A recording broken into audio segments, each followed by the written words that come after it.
Rosa no encuentra justo que Liliana se haga cargo de su hermano que se encuentra enfermo. Liliana dice que su cuñada no se quiere hacer cargo. ¿Qué puede hacer? Lo sacaron del hospital porque fueron denunciados por el hospital para que lo sacaran. Ellos saben todo lo que yo pasé con el Pedro. Los niños, yo no les puedo decirle, ya vayan a ver a su papá, porque ellos no tienen una buena de su papá. Muy buenas tardes, damos inicio a la audiencia, doña Rosa y doña Liliana. Bienvenidas ambas. Gracias, buenas tardes. Muy buenas tardes. ¿Cuál es su caso? Bueno, yo vengo acá para pedirle a mi amiga que no tiene que hacerse cargo de los delitos de su hermano. ¿Por qué? ¿Qué pasó con su hermano?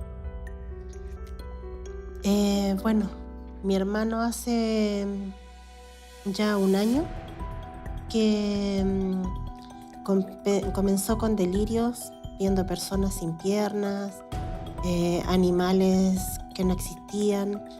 Eso lo empezó donde él trabajaba porque vivía donde él trabajaba. Entonces nos llamaron del trabajo que fuéramos a verlo porque sacaba a las 3, 4 de la mañana un cuchillo para matar a esa gente que estaba en su imaginación. ¿Qué edad tiene su hermano? Cumplió ahora el 13 de abril 60 años y se internó en el psiquiátrico del Barro Luco. O sea, tenía problemas físicos y además estaba con problemas mentales, supuestamente. Exactamente. ¿Y esos problemas mentales le dijeron a qué se debían? ¿Por qué los provocaba? ¿Por qué estaba así? ¿Esto fue repentino? ¿Siempre lo tuvo? Fue, ¿cómo se llama? Consumía alcohol. Él trabajaba todo el día, no se alimentaba bien, pero en la noche él, para dormirse, para todo, consumía alcohol. En vez de comprar su exceso de alcohol. Después de la separación que tuvo con su esposa. ¿Cuándo se separó? Se separó más o menos 10 años. O sea, ¿llevaría 10 años consumiendo alcohol en exceso? Yo creo que sí. ¿Y usted por qué dice que le pide a ella que no se haga cargo de las alucinaciones? ¿De qué forma se hace cargo de esas alucinaciones? Ella se hizo cargo después de que salió del hospital el hermano. ¿Pero cargo de qué? De él. Ah, de él. ¿De él? ¿De cuidarlo? De ¿A eso se refiere? cuidarlo, claro. ¿Y por qué quiere que no se haga cargo? No, porque ella está muy enferma. Ella está muy enferma y tiene fibromialgia y tiene muchos problemas de salud.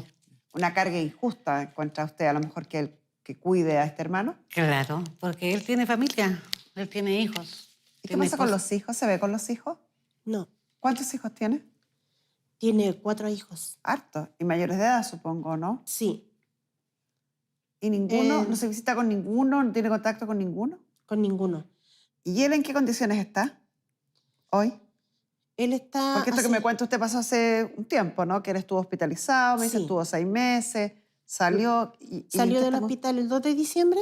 ¿Ya? Y luego yo me hice cargo de él de día y de noche se hacía cargo otro hermano. Porque la familia lo dejó también en la calle porque lo sacaron del hospital porque fueron denunciados por el hospital para que lo sacaran. ¿A qué familia? Porque la señora me dijo que usted se separó hace 10 años de él. Claro, pero a los hijos y a ella porque ella no están legalmente separados. Ah, se separaron de hecho, ¿no? De hecho, solamente. Cuando lo llevaron al hospital, ¿usted demandaron finalmente a la familia? Cuando se refiere a los hijos, ¿a la familia? Sí, ya, especialmente para que lo fueran a buscar. A sacar del hospital porque... ¿Y qué hicieron estos hijos? ¿Lo sacaron? Lo sacaron el 2 de diciembre y lo dejaron botado cerca de la casa del negocio de mi otro hermano. ¿En la calle? Sí. ¿Y ahí qué pasó con el caballero? Yo fui al otro día a hacer la denuncia, el mismo día la denuncia a Carabinero y de ahí me mandaron a la fiscalía a hacer la denuncia porque fue vulnerado de dejarlo en la calle en las condiciones que estaba él.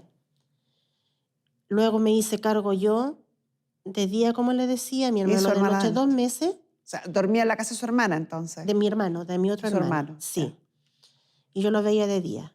Luego lo sacaron, el 31 de enero la asistente social le dio plazo a la señora para que se lo llevara de mi casa. ¿A la señora, a la ex mujer de él? Sí. ¿Ya? Para que se lo llevara a una casa de reposo. Y el 1 de febrero ella ya tenía que sacarlo, se puso de acuerdo con mi hija para llevarlo a la casa de reposo. Ella nunca llegó. Llegó el hijo menor con la pareja de ella y también lo fueron a dejar como a 2 o 3 cuadras del negocio de mi hermano. ¿Otra vez? Otra vez. O sea, el hijo mayor y el hijo menor. O sea, la familia no quiere nada con él. Las 2 veces que le han pedido que se haga cargo, lo sacan del lugar, y ya sea del hospital o de la casa donde estaba, y lo dejan en la calle. Exactamente. ¿Y actualmente dónde está en este hogar? En este hogar. ¿Y usted está de acuerdo con lo que dice su amiga, que esta carga o estos cuidados que usted está tratando de hacer o hacerse cargo de alguna manera es una situación que difícilmente usted puede llevar sobre sus hombros debido al estado de salud que usted tiene? Sí. Me cuesta de no hacerlo porque, mire, yo he cuidado de mi abuelita, mi mamá, mi papá, mi suegra, mi hermano, pero yo tenía otras condiciones de salud, tenía otra edad. O sea, ¿le gustaría entonces que esta familia de él, sus hijos, su mujer, se hicieran cargo de los cuidados de él? Yo necesito que ellos se hagan cargo de él. También fue inscrito desde ayer en la lista de espera del Hogar de Cristo y necesitan un tutor. Y lógicamente es indispensable, entonces. Indispensable que aparezca esta familia. Que aparezcan ellos. Esa es la razón por la que nuestro periodista Felipe Vélez fue en búsqueda de esta familia. Veamos cómo le fue.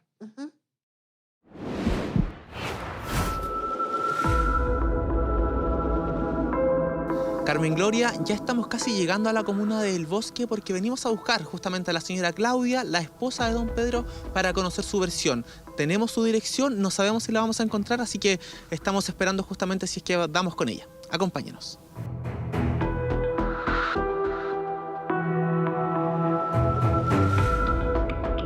¡Aló! Hemos tocado justamente el timbre de la casa de la señora Claudia. Ella no ha salido, al parecer no nos quiere atender, pero sí un vecino estaba dispuesto a llamarla, así que recién nomás habló con ella y ahora ella nos va a recibir. Hola, buenas tardes, ¿cómo está? Permiso. Así nomás. Bueno, Carmen Gloria, estamos acá con la señora Claudia, quien gentilmente aceptó recibir al equipo del programa para conocer su versión justamente en torno a cuál es la demanda y qué soluciones puede haber en torno a este tema. Señora Claudia, buenas tardes. Antes que todo, gracias por recibir al equipo. Buenas tardes. Bueno, gracias a ustedes y disculpen por no a los que yo recibir antes, pero la verdad que tenía como susto, no sé, algo que no me atrevía, pero ahora dije ya, para que se termine todo esto, mejor para solucionar el problema que está pasando. Perfecto, justamente usted lo menciona como un problema. Estamos hablando sobre este tema, sobre el cuidado de don Pedro, de qué opciones poder tener como solución. ¿Qué opina usted al respecto o qué soluciones ha pensado en torno a este tema? Yo al menos con mis hijos no queríamos nada, saber nada. Yo tengo más de 10 años separada de él, tengo mi cese de convivencia, tengo demanda de todo y yo tengo mi nueva pareja. Yo tengo una pareja, a mí me cambió mucho la vida con la segunda pareja, mucho, con la que tenía con Pedro. Hasta Carabineros nos mandaron para acá con él, que yo vivía aquí con él, con mi pareja y que yo lo había echado para la calle, una de esas. Aparte otras cosas más que se dijeron de que nosotros no queríamos nada. Yo al menos no quería nada con ellos. Acá. Entonces en vez de solucionar, atacan. Entonces, esa es la rabia que yo tengo porque ellos saben todo lo que yo pasé con el Pedro, toda mi vida de matrimonio. Entonces, los niños, yo no les puedo decirles, ya vayan a ver a su papá, porque ellos no tienen una buena esta de su papá. Entonces, ellos siempre los abandonó, siempre cuando yo les pedía, por ejemplo, un lápiz para el colegio, pucha, que esas cosas a mí no me las pedían. Yo tenía que moverme para allá, para acá, para yo pagarle el colegio a los chiquillos. Entonces yo me la tuve que sacrificar por ellos.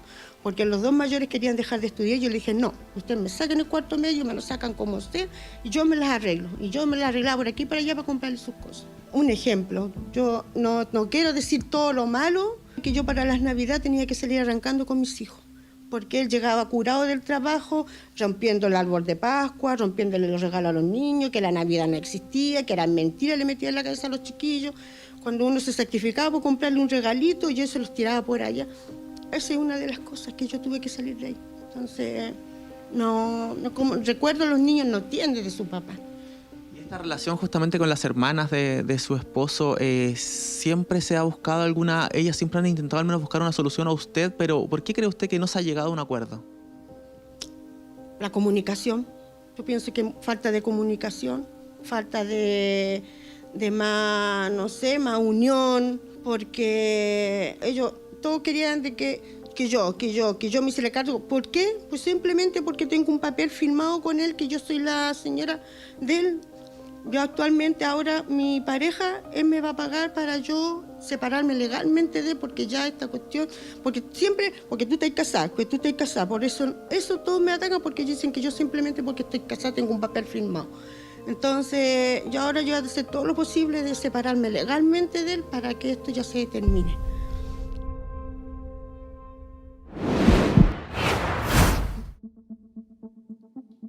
¿Puedo hablar? Por supuesto. Derecho a réplica. Bueno, Antes de que empiece a hablar, hay algunas acotaciones que son evidentes, ¿no? Usted dice, cuando se separó de su mujer y vio que se llevaron las cosas, él empezó a tener problemas con el alcohol. Pero su exmujer dice que estos problemas con el alcohol parece que vienen de muchísimo antes. Narra una historia, una Navidad en que él rompe todos los regalos. sí, eso lo tengo claro yo en mi mente, pero el alcohol era ambos.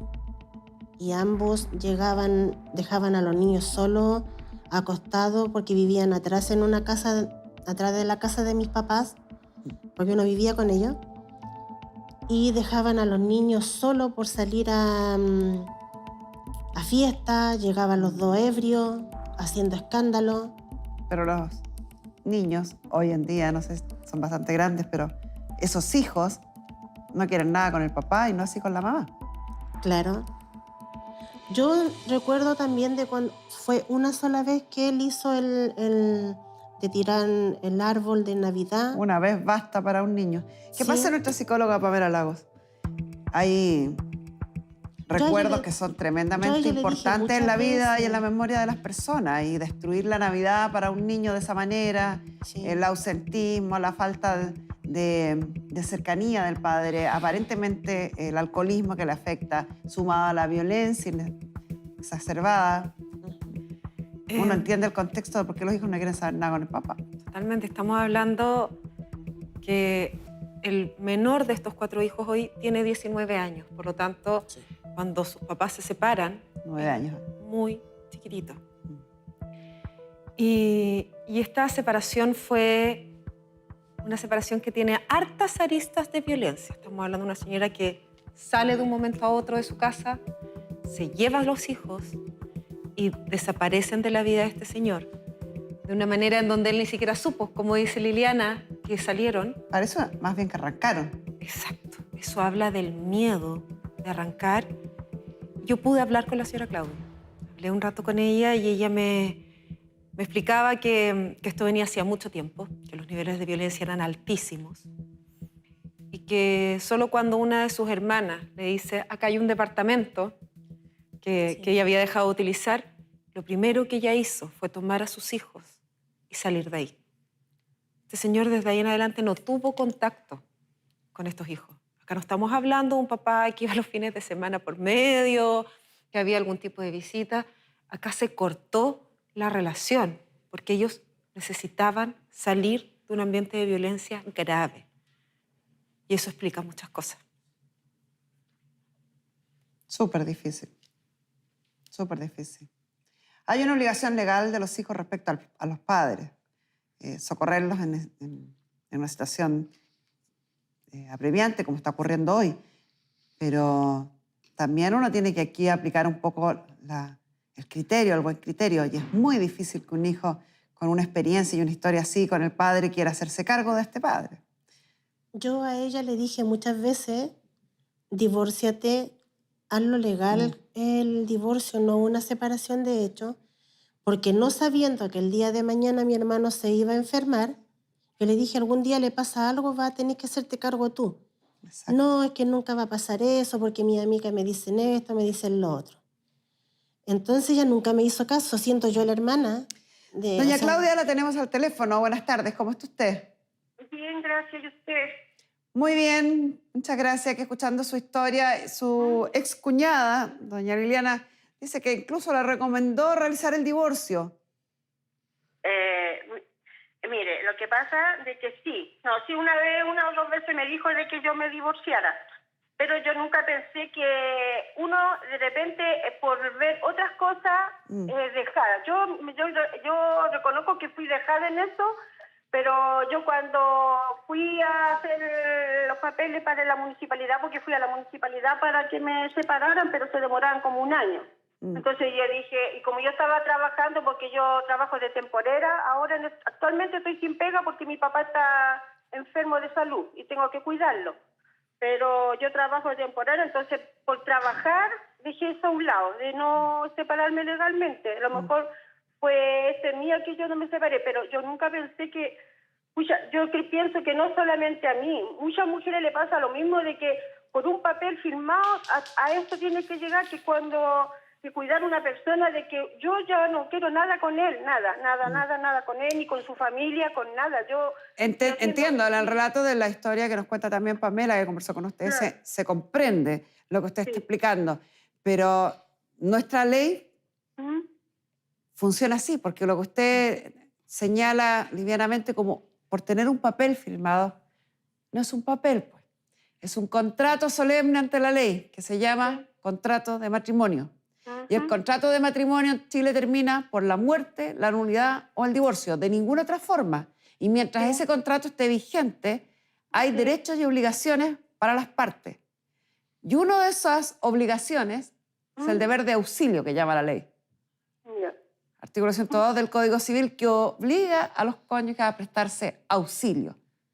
Entonces sí, puede ocurrir lo que está ocurriendo en este caso, que la demanda es de pensión de alimentos, que tenga que hacerse cargo de los cuidados de él, que actúe como tutora o curadora de los bienes de él. Todo esto puede ocurrir. Y ocurre sea hombre o sea mujer, simplemente porque está vigente este contrato solemne ante la ley que se llama matrimonio. Por eso que es importantísimo cuando dejan de vivir juntos que realicen el cese de convivencia y seguidamente el divorcio correspondiente. Muy importante. Yo el cese de convivencia lo tengo. Yo tengo demanda, el cese de convivencia, de cuando me separé lo hice al tiro. Si lo que yo no tengo es que la separación... El divorcio. Claro, El es divorcio. lo único que me falta, el divorcio.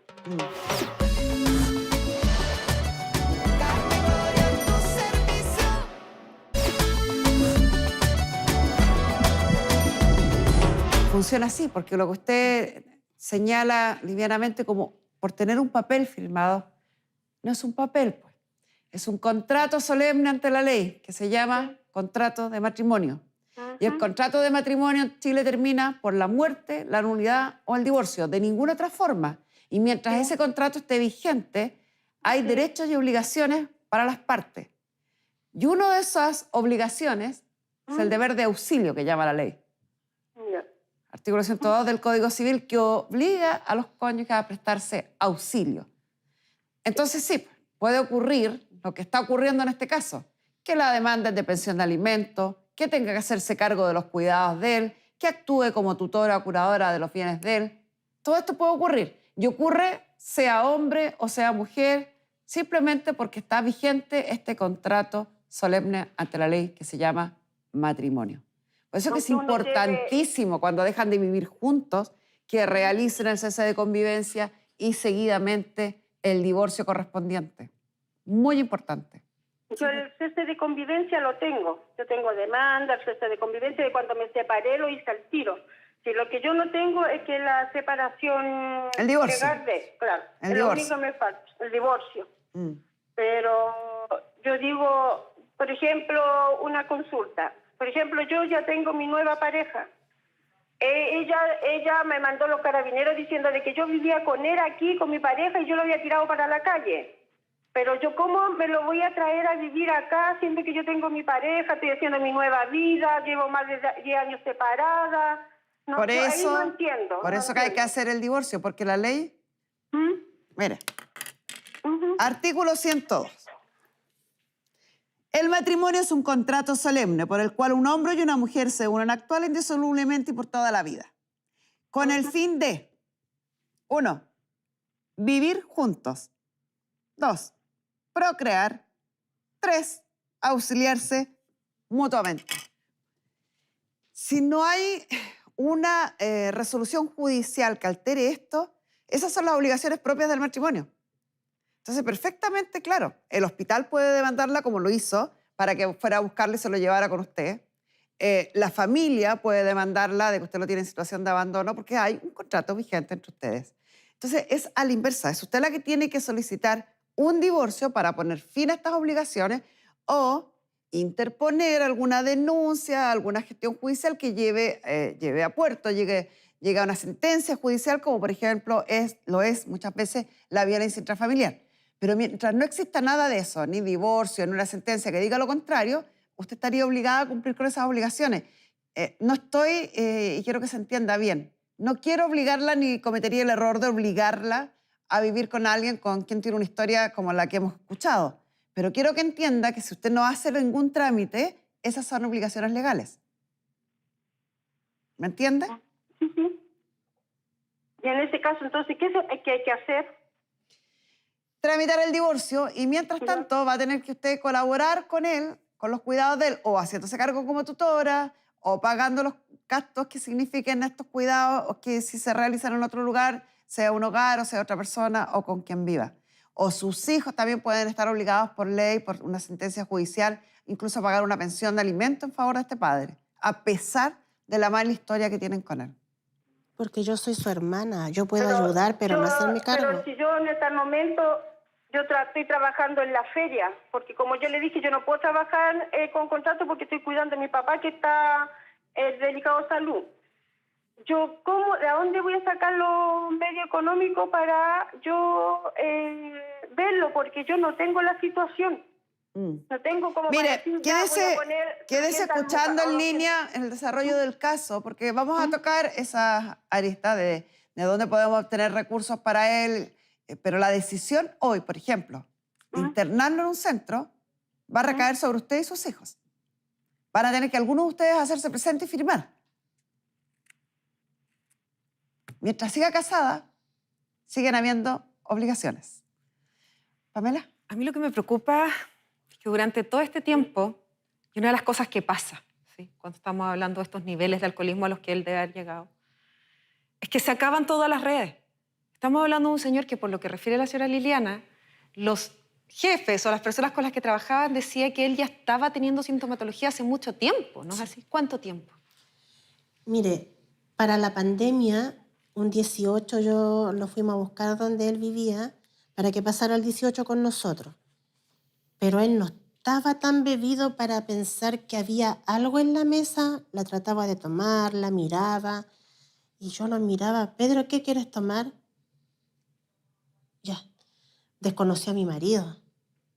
No sabía dónde estaba el baño. Cuando él vivió, yo lo tuve como 3 años viviendo conmigo, después que se vino de allá del Quisco. Entonces, él ya presentó, yo dije, pero ¿por qué estará muy tomado? No estaba muy tomado, porque era temprano, era un almuerzo, pero eso fue en la pandemia. Y ya después nosotros nos alejábamos un poco porque él seguía trabajando, yo en mi casa con mi gente, y se presentó hace un año atrás esta situación que me llaman del trabajo. Estamos hablando de que él debe haber estado en estas condiciones mucho tiempo, mostrando sintomatología hace mucho tiempo y no había recibido ayuda. De hecho, lo que cuenta la señora Liliana es que después de su hospitalización, a él le dan el alta y el hospital tiene que mantenerlo ya con el alta varios meses hasta lograr que alguien lo vaya a buscar. O sea, no hay una red en ningún ámbito para poderse hacer cargo. Yo te voy a pedir, Pamela, que le des espacio porque consultamos a un especialista. Considero que es sumamente importante hablar de la salud mental en nuestro país, porque se habla poco por prejuicios y por lo tanto ese desconocimiento hace que a veces la atención no llegue a tiempo. Tenemos, claro que aquí hay alucinaciones, algunas otras circunstancias hablamos incluso de esquizofrenia, pero ¿cómo se origina? ¿O puede originarla un consumo excesivo de alcohol? ¿O puede originarla un consumo excesivo de drogas? ¿O la mezcla de ambas cosas? ¿O es solo una predisposición genética o una enfermedad de base? Bueno, trajimos al especialista, un neurólogo, don Pedro Chaná, que nos va a explicar el tema. Don Pedro, buenas tardes, ¿cómo está usted? Muchas gracias por venir a conversar con nosotros. Gracias. Somos todos oídos para aprender sobre esto. Mira, del punto de vista biomédico, digamos, porque esto, como se ve, ya tiene muchas dimensiones, no solamente la dimensión biológica, sino que también hay una dimensión social, hay una dimensión psicológica, etc. Hay una enfermedad. Efectivamente, uno mira y aquí hay una enfermedad. Y esta enfermedad está en la esfera de la salud mental. ¿Y cuál es la dificultad de las enfermedades en la salud mental? La dificultad de las enfermedades en la salud mental es que afectan el tejido social. Las otras enfermedades también, pero estas especialmente. Y claro, como se ha visto, ha dañado profundamente sus vínculos, sus relaciones, y eso ha complicado, digamos, su inserción social o su reinserción social. Cuando tenemos una persona con un proceso adictivo a cualquier sustancia, digamos, no vamos a especificar porque no tiene sentido, se produce daño orgánico, ese daño orgánico puede producir además alucinaciones, o sea, la persona no está en su, que entenderíamos, sano juicio. Yo voy a ser más específica porque hice la pregunta y tiré la pregunta al aire, la dejé dando vuelta y quiero darle una respuesta a nuestros seguidores. ¿Un consumo excesivo de alcohol o un consumo excesivo de droga puede terminar en estas alucinaciones?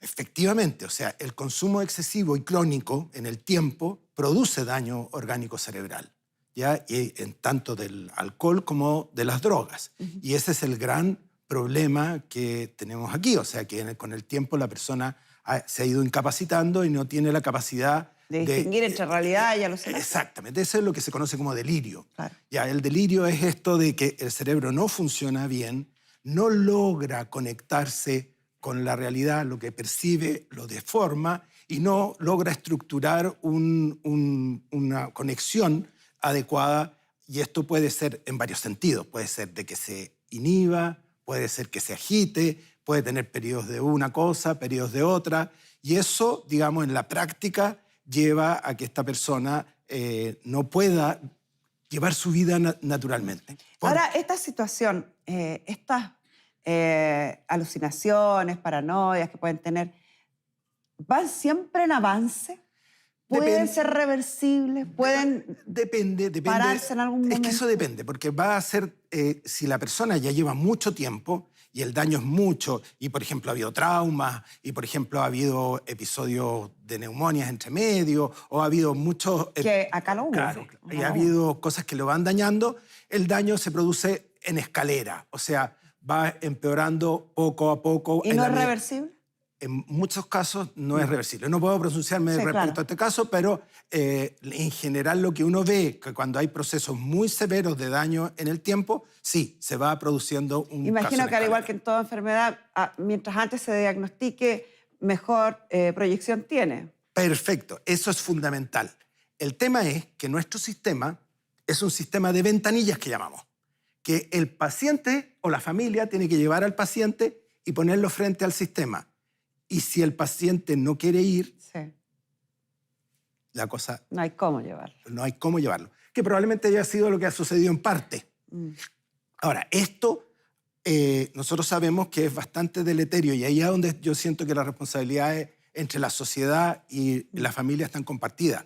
Como sociedad nosotros también tenemos que sernos responsables de cuidar y cuidarnos. Y hay mecanismos de solución que tienen que ver con la organización social que vamos a hablar seguidamente, pero a mí me interesa el panorama médico, o sea, que tengamos claro que pueden ocurrir estos hechos por consumo excesivo tanto de drogas como de alcohol, que van avanzando, que mientras antes la detección, mejor es el pronóstico. Y puede también haber otro tema que me interesa, doctor, que las familias, para que no nos relajemos, los círculos cercanos a las personas que tienen esta enfermedad, hay mesetas de comportamiento más normal y que después vuelvan a caer en estas situaciones? Sí, bueno, esto es muy característico, ¿no es cierto?, que la persona en el momento porque es fluctuante, ¿no es cierto? Hay periodos, viene el periodo de consumo, el paciente empeora, puede tener los cuadros deliriosos, etcétera, especialmente en la etapa avanzada, después se recupera y la pareciera persona... que está bien. Pareciera que está bien, y no solo eso, sino que se arrepiente. Muchas veces se arrepiente de lo que hizo anteriormente, pide disculpas, eso genera que la familia... Vuelva a confiar. Claro, vuelva a confiar y se genera posteriormente nuevamente la decepción y todo este círculo que es un círculo bastante perverso y muy dañino. Ya nos dijo que una persona en estas condiciones no es autovalente y no puede vivir sola, necesita los cuidados de alguien. De alguien. ¿Y tratamiento? ¿Hay tratamientos de esto? ¿En qué consisten esos Los tratamientos, bueno, mientras más precoz sea el abordaje, más posibilidades tenemos de que esto sea curado, digamos, o sea, entre comillas, pero sea abordado... Se recupere algo o se pare, por lo menos. Que sea abordado y tenga mejor resultado. Mientras más tardío, va a haber acumulado más daño, va a haber acumulado más problemas y obviamente que los resultados van a ser más decepcionantes. O sea, el énfasis está en la prevención, por eso es muy importante la prevención de el no consumo de alcohol en los niños. Por eso es que es importante hablarlo. Claro, sí, Por eso claro. que es importante hablarlo, por eso que es importante hablar que el consumo de alcohol, si parte a edades tempranas, las posibilidades de generar adicción son mucho mayores porque el cerebro está en pleno desarrollo. Por eso es importante hablar que a veces ocultamos las dificultades. En este caso, estábamos hablando de un señor que trabajaba. Y muchas veces ese dato para la familia pasa a ser, mira, no es tan terrible porque logra trabajar.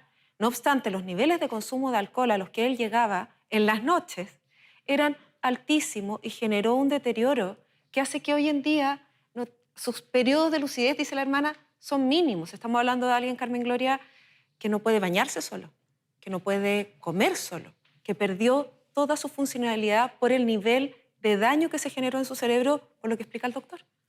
En ese sentido, yo voy a poner un punto que hay un cuadro muy típico, que es en el supermercado, los menores le piden a los mayores que les compren alcohol. Eso no es buena onda. Eso es algo que están haciendo un daño y no un favor. Un daño y no un favor. Que eso hay parte. Ahora, cuando ya estamos acá, evidentemente que lo que vamos a hacer es paliativo. Es tratar de contener los daños, evitar que siga consumiendo y darle el mayor confort posible. ¿Y eso implicaría terapia, medicamentos? Se usan medicamentos para evitar la abstinencia, para disminuir las alucinaciones y los delirios. Se usan medicamentos para que la persona pueda tener más tranquilidad y pueda estar mejor bienestar, para lograr bienestar. Y obviamente también tienes que tratar de ayudarle en el contexto de darle una terapia que lo trate de reintegrar a los procesos, digamos, de la vida normal. O sea, que pueda seguir viviendo con éxito, socializando con el resto del mundo. Exactamente. Y eso es necesario una terapia.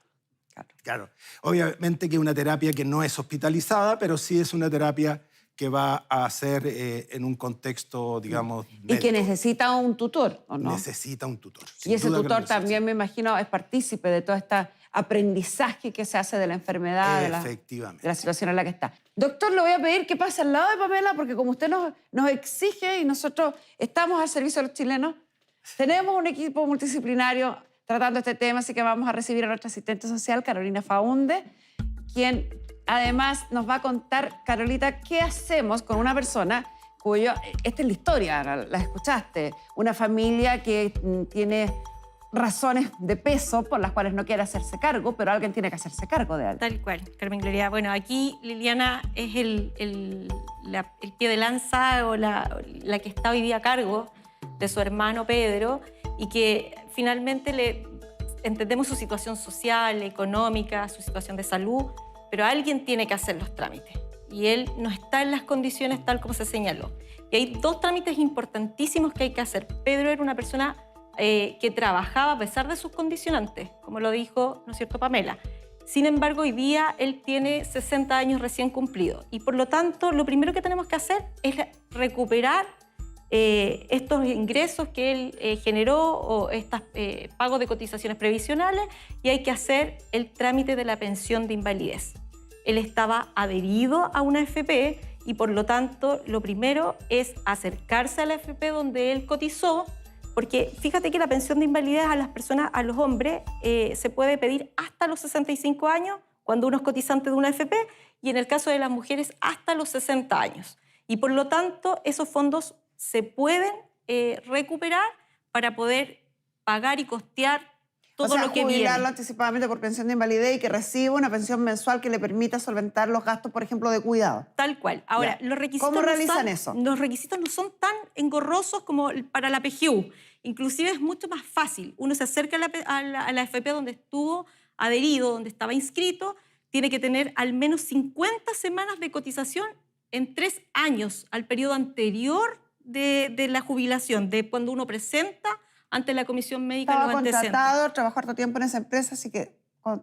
Al menos 50 altamente probable semanas, que lo Carmen cumpla. Gloria, 50 semanas son 12 meses y medio más o menos, o sea, casi 13 meses de cotizaciones para poder optar a esta pensión de invalidez. Ya. Y por lo tanto, no es tanto el requisito en un periodo de 3 ¿Y cómo años. hace Primero, el ella proceso? con el carnet de identidad, vamos a tener que pedir un padrón notarial para que pueda acercarse a la AFP a hacer el primer trámite inicial y ¿Necesita un postularlo. diagnóstico médico? Necesita sí o sí el diagnóstico médico, presentar el diagnóstico médico, el carnet de identidad y un poder notarial que le autoriza a hacer el trámite. Luego de esto, la misma AFP le va a determinar cuál es la comisión regional donde él va a ser evaluado con estos antecedentes que ya presentó. Ya, entonces, 1, diagnóstico médico, certificado médico que acredite el grado de invalidez que él tiene, al diagnóstico que tiene. El 2, diagnóstico su cédula de muy claro. identidad. 3, El un poder mandato notarial. para un poder notarial para representarlo, va a la AFP y espera que le designe la comisión. La comisión y luego hay que llevarlo a la comisión para que le dé el certificado de evaluación y le determinarán cuánto es el grado de invalidez. Si supera el 50%, le corresponde la pensión de invalidez de acuerdo a los fondos que él tenía en su capitalizado. Eso es lo primero. Eso es lo primero. Lo segundo es que hay que rejudicializar el caso. Este caso ya estaba judicializado a través del hospital. Cuando él estuvo en el Barros Luco, estuvo judicializado este caso. Y por lo tanto, cuando lo dieron de alto, se designó que el hijo lo fuera a buscar, ¿no es cierto? Y el hijo desapareció. Claramente hay que solicitarle nuevamente al tribunal, con el informe social, con los antecedentes médicos, con este trámite avanzado de la pensión, que redesigne nuevamente al tutor responsable dadas las condiciones de salud, las condiciones sociales en las cuales se encuentra esta persona. Porque Carmen ya lo señaló, aquí hay responsabilidad y que se determine respecto de la mantención y del cuidado, que quiere decir que se paguen los alimentos mayores y que además de eso se designe el tutor responsable que va a corresponder a la familia directa, que son los lazos consanguíneos o la cónyuge. Esos son los 2 trámites más importantes que tiene que hacer Liliana, porque aquí, si no los hace usted, la verdad es que nosotros lo podemos guiar a través del hospital, con el equipo de salud, con el equipo también social de la Municipalidad de San Miguel, más el informe social que requiera del hospital. De la perspectiva médica, es fundamental que tengan todos los antecedentes posibles. Porque para hacer una pensión de invalidez, o sea, esto va a una comisión de una persona que no los conoce. Entonces necesita tener Todas las pruebas que todas las pueda. pruebas posibles para poder. Y eso implica recoger todo lo que haya, ordenarlo muy bien y que haya informes actualizados de esta situación. Es un trabajo, pero es lo que hay que hacer. Eso es fundamental. Sí, yo veo,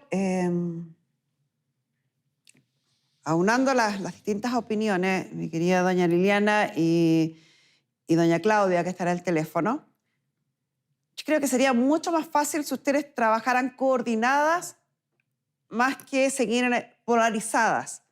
Porque si aunan fuerzas, pueden incluso turnarse en la realización de todas estas gestiones y así agilizar el trámite. Incluso doña Claudia la puede ayudar mucho las gestiones que puedan realizar quizás sus propios hijos.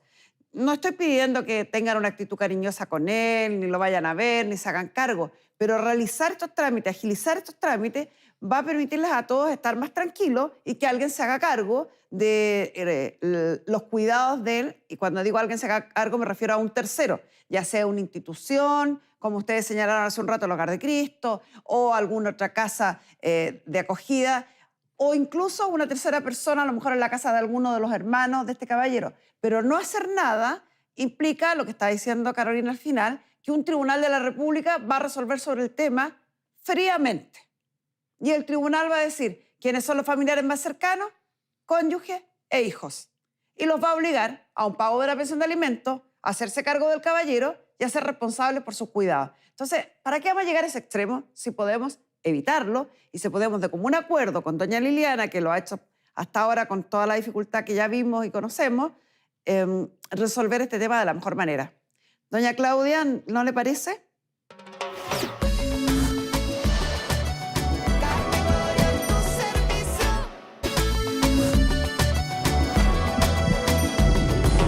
Pueden incluso turnarse en la realización de todas estas gestiones y así agilizar el trámite. Incluso doña Claudia la puede ayudar mucho las gestiones que puedan realizar quizás sus propios hijos. No estoy pidiendo que tengan una actitud cariñosa con él, ni lo vayan a ver, ni se hagan cargo, pero realizar estos trámites, agilizar estos trámites, va a permitirles a todos estar más tranquilos y que alguien se haga cargo de los cuidados de él. Y cuando digo alguien se haga cargo, me refiero a un tercero, ya sea una institución, como ustedes señalaron hace un rato, el Hogar de Cristo, o alguna otra casa de acogida, o incluso una tercera persona, a lo mejor en la casa de alguno de los hermanos de este caballero. Pero no hacer nada implica, lo que está diciendo Carolina al final, que un tribunal de la República va a resolver sobre el tema fríamente. Y el tribunal va a decir quiénes son los familiares más cercanos, cónyuges e hijos. Y los va a obligar a un pago de la pensión de alimentos, a hacerse cargo del caballero y a ser responsable por sus cuidados. Entonces, ¿para qué vamos a llegar a ese extremo si podemos evitarlo y si podemos, de común acuerdo con doña Liliana, que lo ha hecho hasta ahora con toda la dificultad que ya vimos y conocemos, resolver este tema de la mejor manera? Doña Claudia, ¿no le parece? Yo pienso porque yo en estos momentos, por ejemplo, yo no me lo puedo traer para acá para cuidarlo. Es que creo que no me está escuchando. Yo no le he pedido ni le pediría que se lo lleve a su casa. Lo dije desde el principio. Doña Liliana se lo voy a poner, doña Claudia se lo voy a poner de otra forma. Ya. Para que me ayude a buscar solución. Bueno. Hoy usted tiene un problema, porque el tribunal la va a citar a usted. Ayúdeme a que no tenga un problema. Para que no tenga un problema, para que el tribunal no la cite, busquemos una solución extrajudicial. Hable con su hijo, póngase de acuerdo y póngase de acuerdo con doña Liliana para que puedan realizar estos trámites. Y así no tiene que ir al tribunal, no la sentencian a pagar una suma de dinero, no tiene que ir a hacerse cargo del caballero, no tiene nada que hacer, más que hacer estos trámites. ¿Le parece? Gracias. Pamela. A ver, creo que en estos casos es bien difícil no buscar a alguien que se haga cargo o buscar un culpable. Y lamentablemente acá no hay culpables. ¿Sí? Hay que hacerse cargo porque es una persona que está en necesidad y hay que ver la forma de que esta persona esté bien. El gran tema acá es que tenemos una tendencia a creer que las personas que están con este tipo de enfermedades deberían como desaparecer. Así como que deberían quedarse, que es lo que me decía Liliana. Lo dejaron, le dieron el alta. Sí, porque tienen derecho también a vivir en sociedad. Lamentablemente, cuando no hay nadie que se haga cargo, hay que buscar otras formas, que es lo que está haciendo Carmen Gloria acá, que es buscar una forma de que él pueda estar bien cuidado, con sus necesidades suplidas, resguardado, pero que eso no implique hacerse cargo para personas que tienen heridas con él. Lamentablemente, eso implica hacer la pega. Y en este caso, alguien tiene que hacerla. Y yo entiendo, Liliana, porque vi su cara, que para usted tampoco es fácil la idea de hacer estos trámites. Pero es necesario que alguien los haga, porque estamos hablando de una persona que haya sido como haya sido, hoy en día requiere un resguardo básico. Y esto quiero que entiendan que va a ocurrir sí o sí. Puede ocurrir de buena voluntad y ágilmente, como estamos tratando que se haga, o va a ocurrir porque un tribunal de la República les va a ordenar que lo hagan. Y los va a sancionar si no lo hacen. Y va a ser mucho más frío porque va a decir, ya este caballero necesita tanto, dividido por cuántas familias es, tienen que pagar tanto mensual y no va a escuchar más argumentos. Porque los tribunales actúan por pruebas. El caballero fue mala persona, se portó mal, tuvo conductas violentas, pero no hay denuncia. No hay condena. El caballero se encuentra hoy día legalmente casado con doña Claudia. Su familia cercana es la cónyuge e hijos. Si con lo de la cónyuge e hijos no alcanza, los tribunales siguen buscando la familia cercana.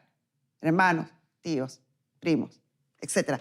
Alguien tiene que aparecer. Y es lo que las asistentes sociales además realizan en estos procesos, buscar a un familiar que se haga cargo.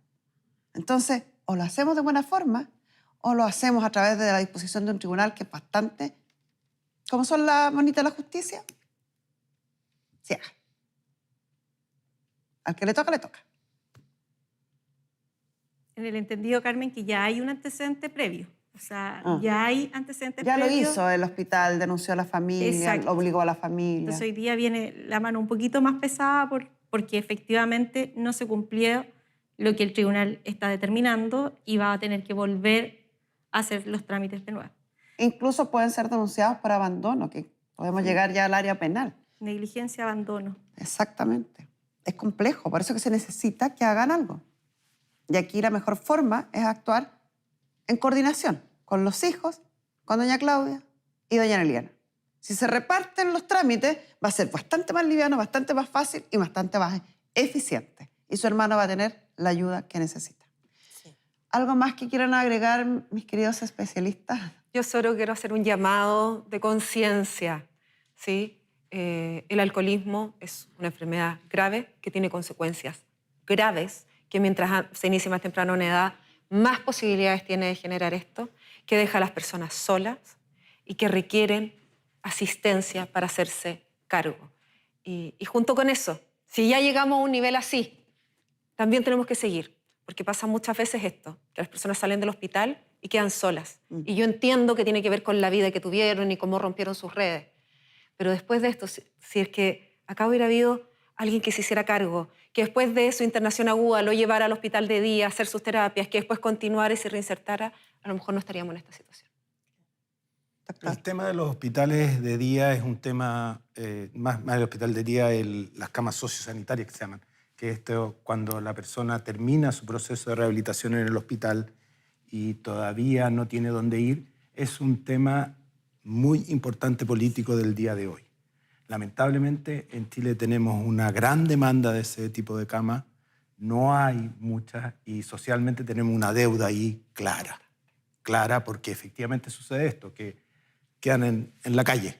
Esto, llamar a las autoridades que se hagan cargo. Cuando una familia ve a su familiar con una herida gigante o con 42 de fiebre, no duda en tomarlo y hospitalizarlo. Cuando una familia ve a alguien con un problema psíquico que es igual de grave que esa herida gigante o quizás más, muchas veces elige no hacerse cargo. Así es. Es difícil. Carita. Principalmente que las personas siempre asistan a los servicios sociales, que vayan y consulten los servicios de salud, cuentan con trabajadores sociales, los hospitales y, por supuesto, los municipios. Eso es muy importante, siempre asesorarse de un equipo social que los vaya guiando en el camino de hacer los trámites. Muchas gracias, doña Rosa, por traernos el caso de su amiga. Espero que las recomendaciones y guías que le hemos dado las tomen, las realicen y nos dio la oportunidad de hablar además de enfermedades mentales que tanta falta nos hace en nuestro país. La única forma de desprejuiciar es entregando información y conocimiento y eso acabamos de hacer acá en este programa. Yo con esto cierro la audiencia. Muchas gracias.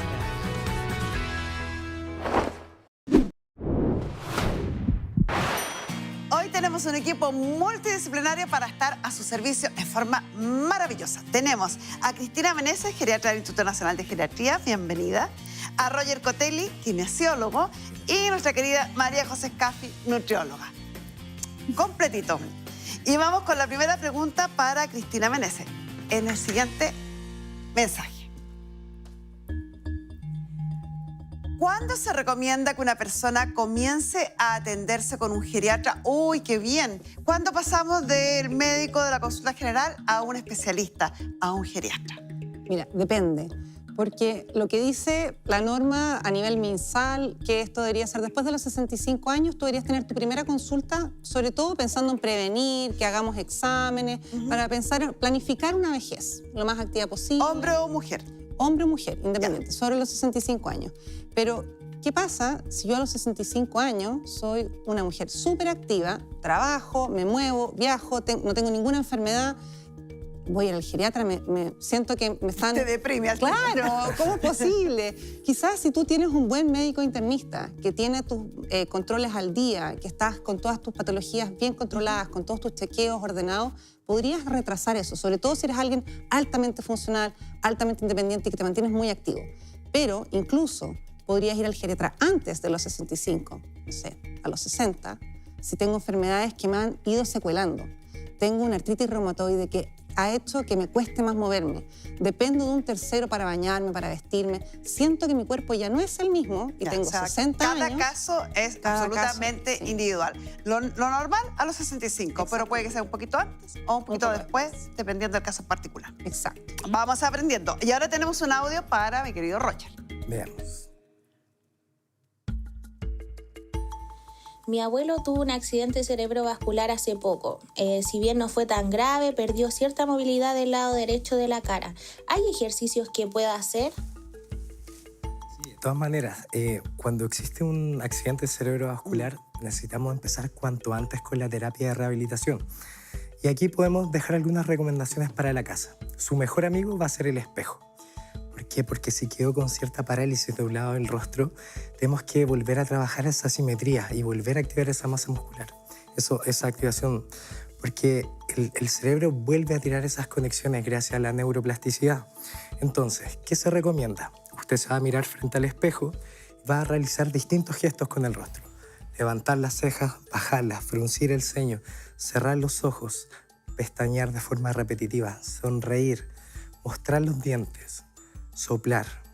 Por ejemplo, esas podrían ser alguna rutina de ejercicios que puede realizar en casa. O sea, debe realizar una rutina para buscar la asimetría o lo más cercano y ojalá guiándose por un especialista que lo acompañe y que le dé una rutina que pueda seguir en su casa. Y de forma diaria, ojalá. Y diario. Sí. Perfecto, muchas gracias.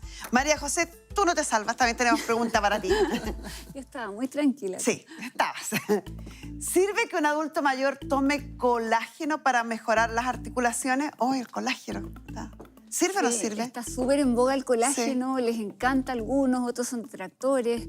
Es un suplemento que no deja de ser un gasto. Yo siempre les pido que por favor piensen en farmacoeconomía, porque hay colágenos que van desde los 15.000 pesos hasta los 500.000 y algo más. Y la verdad es que la absorción va a depender mucho de la edad, de la capacidad que tengamos de absorber. A mayor edad, la doctora sabe mejor que yo, empieza a disminuir un poquitito los umbrales de absorción.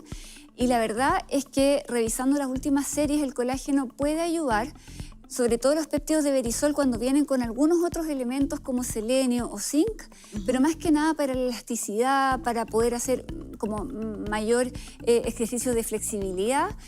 Ahora, que vayan a mejorar el compromiso articular o lo que sea, no hay ninguna evidencia científica. Por lo tanto, podría sumar, la absorción es bastante variable y si tenemos una dieta... Si su presupuesto entonces lo permite y quiere darse el gustito, cómpralo, pero no va a haber un cambio notorio importante. Y ojalá, Carmen Gloria, o sea, no va a hacer un sacrificio económico para tomar un colágeno. Exacto, y ojalá guiado por un especialista para que no se deje guiar por la publicidad. Sí. Y lo otro es que si come balanceado y come de todos los grupos de alimentos, debería obtener colágeno de fuentes naturales. ¿Qué fuentes naturales tienen colágeno, por ejemplo? Bueno, las carnes, de repente estas típicas que hacen estos calditos con... ¿La jalea, es verdad? Sí. ¿La jalea sí es verdad? La jalea, sí. ¿El osobuco con su médula es verdad o no? Total. Oh, mire, estamos aprendiendo. Sí. Y cosas ricas y más factibles de encontrar en la casa. Volver al origen, invierno, o sea, incluso más barato, más rico y... Esto sí que fue absolutamente a tu servicio, porque estamos dando soluciones prácticas que podemos realizar en nuestra casa para la mejor calidad de vida de todos nosotros. Muchas gracias a todos ustedes por venir a estar a tu servicio junto a nuestro programa.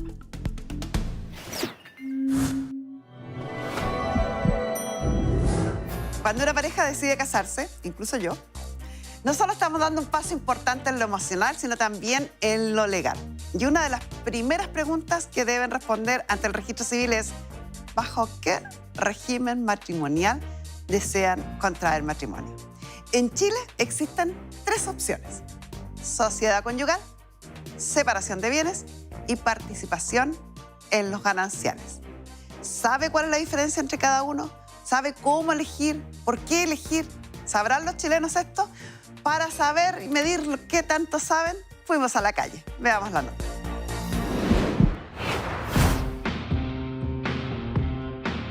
En el caso que ustedes se fueran a casar, ¿por cuál régimen se irían? Esta, separación de bienes. Los dos estamos de acuerdo. ¿Por qué? Porque encuentro que es como lo justo. Cada uno tiene como sus propias cosas y en caso de que pase cualquier cosa, que la idea es que no, vamos a tener todo más o menos visto. No hay que pelearse ni ponerse de acuerdo con el resto de las cosas. Por participación en los gananciales, porque creo que al final, primero, el matrimonio es una unión, pero también es un compromiso como del patrimonio en sí. Y es una forma de que ambos como presten un beneficio, por así decirlo. Separación de bienes, uno nunca sabe. Nunca sabe. Por tener las cosas claras. Sí. ¿Con cuál régimen usted está casado? ¿Por qué está casado con bienes separados? Porque tenemos distintos bienes cada uno al momento de casarnos y además una protección también cuando uno tiene empresa o cosas así. Con separación de bienes, porque cada uno tiene lo suyo nomás, pues, y lo que se construya durante el matrimonio es para la mujer y para los niños. ¿Usted por qué cree que antes toda la gente se casaba en sociedad conyugal? Porque era como un mensaje de seguridad, que contigo pan y cebolla si es que las cosas no están bien, o sea, como en las buenas y en las maduras, siempre. Por eso que existía eso. Uy, es que eso es difícil, porque encontrar a alguien que a uno la apañe, que sea un compañero como uno quiere, es difícil. ¿Sabe la diferencia entre bienes separados y bienes gananciales? No, la verdad es que no. Que nos gustaría saber la diferencia entre bienes gananciales y la sociedad conyugal, que es algo que no hemos investigado. Carmen Gloria, ¿cuál tú me recomendarías entonces? ¿Qué me recomendarías hacer? Muy bien, me devolvió la pregunta para acá. Yo estoy acá en el estudio con don Omar Morales Márquez, director del Registro Civil. Mi querido Omar, gracias por venir a nuestro estudio. No, muchas gracias por la invitación, estimada Carmen Gloria. Estábamos comentando mientras veíamos la nota y respondiendo a la pregunta que me dejó la televidente ahí. Antes, la mayoría abismante era la sociedad conyugal. Así es. O sea, así es. uno veía un caso entre miles de separación de bienes. Y hasta era mal visto. Hasta era mal visto. Es mal visto siempre conversar de plata en Chile. Sí, era como... Así que no. todo con sociedad conyugal porque no se hablaba de eso. Hoy en día me confirma que este es el régimen mayoritariamente que hoy día se lleva a cabo porque las personas, especialmente lo conversábamos, especialmente las mujeres han ingresado muy fuerte al mundo del trabajo, al desarrollo laboral, empresarial también, y por lo tanto deben cuidar su patrimonio. Y porque lo hacemos, todos nos casamos muy contentos y felices, pero también hay que tener en cuenta qué va a pasar. Que cuando nos divorciamos no estamos ni contentos ni felices. No, ni y nos ahí queremos corre una mucho. situación compleja. Y ahí el tema económico tiene un rol muy fundamental. ¿Cuál de los tres elegir? Ve hasta el final lo que vamos a conversar. Vamos a revisar uno por uno. Partimos por el más común, el régimen supletorio, dice nuestra ley. Así es. La sociedad conyugal es que entiende que efectivamente ambos, tanto la mujer como el hombre, incorporan el patrimonio previo a su matrimonio, se incorpora a la sociedad conyugal y también lo que obtengan el producto del trabajo conjunto o del desarrollo durante el matrimonio. Se forma un solo patrimonio con una todo sola lo masa, que tengan exacto. ambos cónyuges. Exacto. Eso es sociedad conyugal. Es sociedad conyugal. Y lo importante acá, para que vayan tomando decisiones, aquí se reparte las ganancias y las deudas también. Y las deudas también. Y las deudas también. ¿Lo bueno y lo malo? Sí. En cambio, la separación de bienes. Como su nombre lo indica, efectivamente cada uno administra los bienes que tenía su nombre previo al proceso del matrimonio y los que obtenga durante el proceso o mientras dure la vida conyugal. Y efectivamente ahí en la separación de bienes prima esencialmente el cuidado de que cada uno tenga el desarrollo y el otro no puede tomar decisiones sobre su patrimonio. Cada uno con lo suyo, no se Así mezcla es. jamás.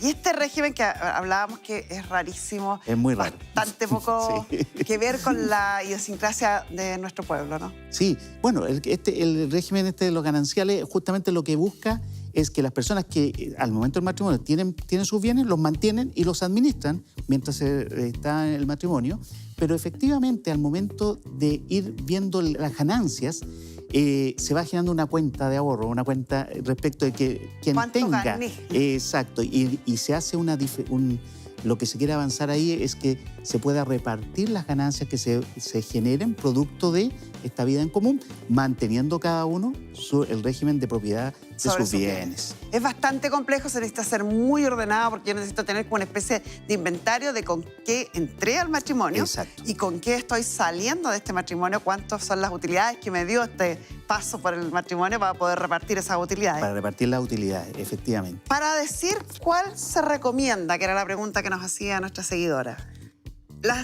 Depende de la situación en particular, ¿no? Sí. Porque si yo soy muy ordenado, muy riguroso y definitivamente voy a llevar un orden estricto de todo lo que yo tengo y de cuánto he ganado, quizás esta sea su opción. Sea una opción. Si ambos vamos a trabajar en igualdad de condiciones, vamos a lo mejor a repartirnos funciones dentro del matrimonio y puede que uno gane más, el otro gane menos, pero con la mirada de repartirnos mitad y mitad todo lo que haya, lo bueno y lo malo. La sociedad conyugal. Si vamos a mantener nuestros matrimonios cada uno administrándolos separadamente y cada uno con la eventualidad de ganar más que el otro, separación de bienes. ¿Qué recomiendo yo? Esto voy a hablarlo yo como mujer. Sí. Señora, si usted va a trabajar en las labores de casa, cuidando a los hijos, a la labor que no está suficientemente remunerada, esta es su opción. Si usted sale a trabajar fuera del hogar independiente y tiene un sueldo que incluso puede ser mejor que el de su marido e incluso puede ascender más que él, esta es su opción. Exacto. ¿Estamos, no? Estamos completamente de acuerdo, completamente de acuerdo, Carmen Gloria. Seguimos entonces a tu servicio. Así es. Muchas gracias.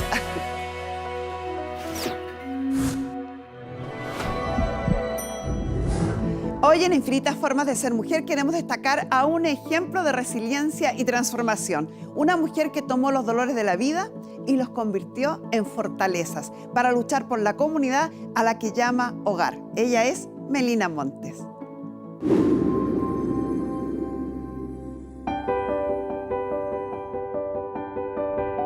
Me llamo Melina Montes, soy comunicadora social, activista y lideresa de Bajos de Mena, Puente Alto. Mi pasión es transformar vidas. Quiero que mi comunidad sea vista y reconocida por su talento y que todos sepan de Bajos de Mena, el mundo entero sepa de Bajos de Mena. Yo vengo de Parral, de la 7ª región, un lugar con muchos animales, con mucho verde, con mucha libertad, pero también el machismo se empoderaba de todo. Un día dije, mamita, espérame, que voy a la gran capital, voy a comprar una cocina y no vas a hacer nunca más fuego con leña para cocinarnos. Eso me movió y así llegué a Santiago, no llegué a trabajar. Quedé viviendo en la calle con una hija que tampoco quería dejar allá. Al día siguiente, después de haber dormido en la mampara de un local, me paré a mirar qué tenía al frente y lo que tenía era comercio. Desde ahí nunca me di cuenta que era emprendedora, que tenía ese espíritu de vender, de comprar, de socializar. Bueno, y la calle me construyó. La calle me enseñó a sacar esa personalidad que no sabía que tenía. Siempre busqué un motor que me diera ese valor de enfrentar el miedo.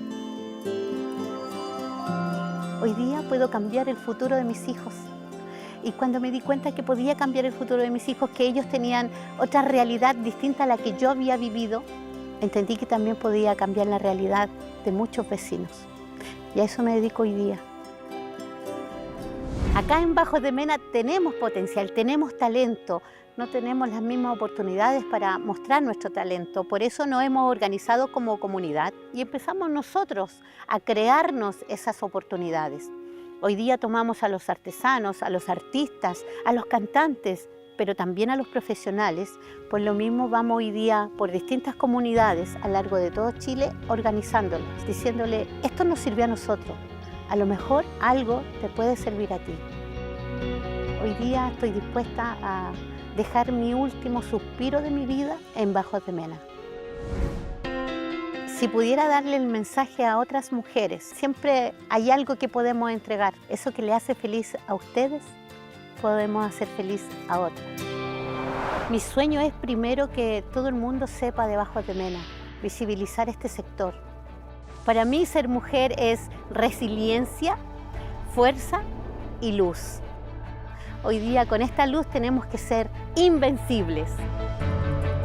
Soy Melina Montes y esta es mi forma de ser mujer.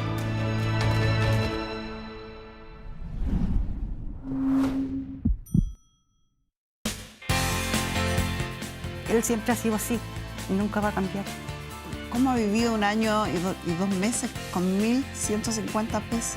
Yo la pillé con otro gallo acostado, de vista. ¿Acostado? Tengo inestabilidad laboral. No sé qué me pasó. De nuevo, pues si ya me dijo eso. Cuando él se fue de la casa, como a los días después se la llevó a la casa. Tampoco lo llama poco, también no lo llama mucho. ¿Usted se da cuenta que con eso hiere a su hija 2 veces? O sea, si quiero comprarme un par de calcetines, no puedo. Mentira que me pilló en una plaza. Yo nunca estuve en una plaza, yo que me acuerdo, porque loca no estoy.